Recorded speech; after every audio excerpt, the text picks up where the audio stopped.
I'm the middle kid of nine, of a single mom. I was born in Northside Richmond. I've lived in Henrico for 20 years. I saw my first dead body when I was 12 years old. It was a mistaken identity where some coward killed another human being because he thought that he disrespected his cousin. I've lost a brother to violence. I had no interest in guns growing up unless it was a BB or cap gun. I never wanted to hunt, never wanted to actually own a firearm. This changed when I moved into a townhouse near the Richmond Raceway. One night I was awakened, my neighbor had someone beating on his door. I looked out the window. There was someone in a vehicle with the engine running. There was a guy in front of it with a shotgun. There was another guy beating on the front door with a semi-automatic handgun and another one going to the back door. I called the police. Long story short, the response time was 15 to 20 minutes. The perpetrators had left before the police got there. Luckily, the neighbor never opened the door.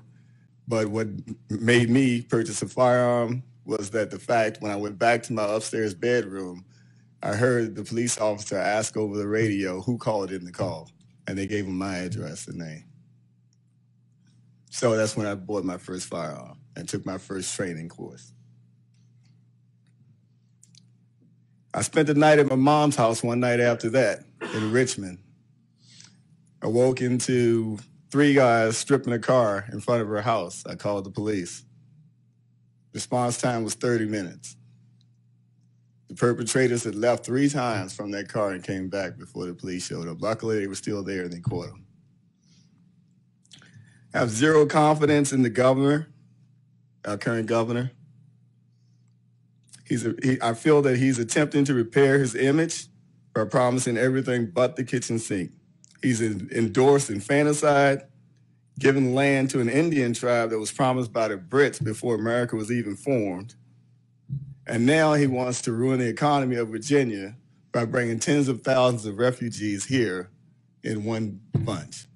What would that do to our school systems? No confidence whatsoever. Our leadership in the General Assembly fares a little better. They want to ban weapons with thumb holes, folding stocks, threaded barrels, chokes, magazines. It pretty much covers all firearms that are worth anything, including shotguns and rifles.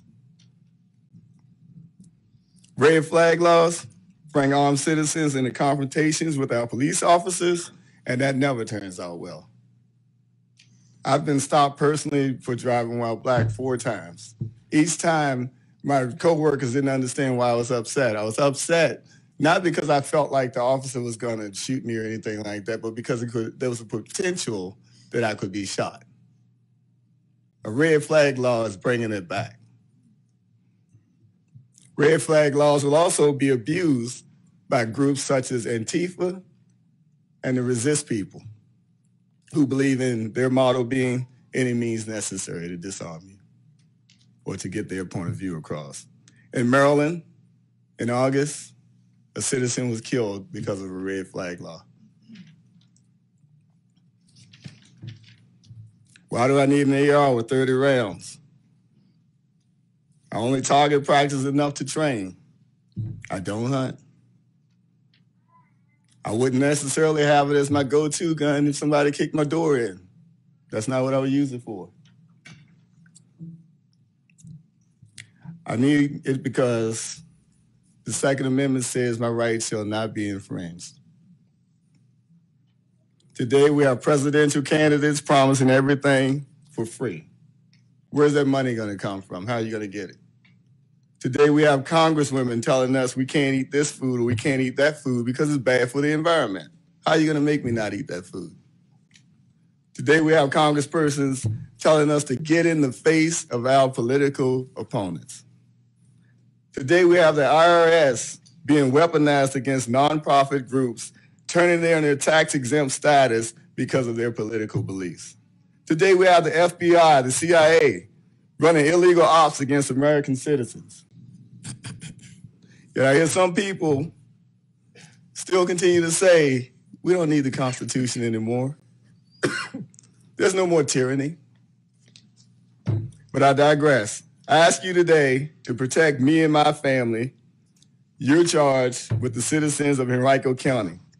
I don't want to end up a statistic. I don't want to be murdered because some activist gave a judge my name and he appointed some officer to come and kick my door in at 3 in the morning, and I'm unaware of why someone's kicking my door in, and I end up a statistic. Mr. Holmes, you're at the 6-minute mark. I'm going to ask Sorry, you sir. Thank bring you. it on home. Yes, sir. Can I wrap it up? Yeah, if it can, in about 10 seconds. Yes.